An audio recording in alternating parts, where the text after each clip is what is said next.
और आज मैं समझता हूं कि अगर मजमूई इसकी अगर कीमत लगाई जाए तो तकरीबन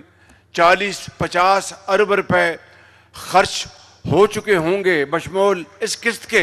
लेकिन मेरे कौम के अजीम बच्चों और अजीम बेटियों, मैं बिला खौफ तरदीद आपको ये कहना चाहता हूँ कि आपकी तालीम, आपके हुनर और आपको अजीम पाकिस्तानी बनाने के लिए 50 अरब क्या 500 अरब भी खर्चे जाएं तो वो कम नहीं है बिल्कुल।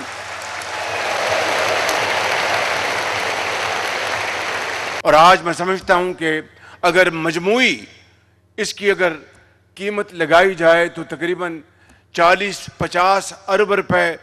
खर्च हो चुके होंगे बशमूल इस किस्त के। लेकिन मेरे कौम के अजीम बच्चों और अजीम बेटियों, मैं बिला खौफ तरदीद आपको ये कहना चाहता हूँ कि आपकी तालीम, आपके हुनर और आपको अजीम पाकिस्तानी बनाने के लिए 50 अरब क्या 500 अरब भी खर्चे जाएं तो वो कम नहीं है बिल्कुल।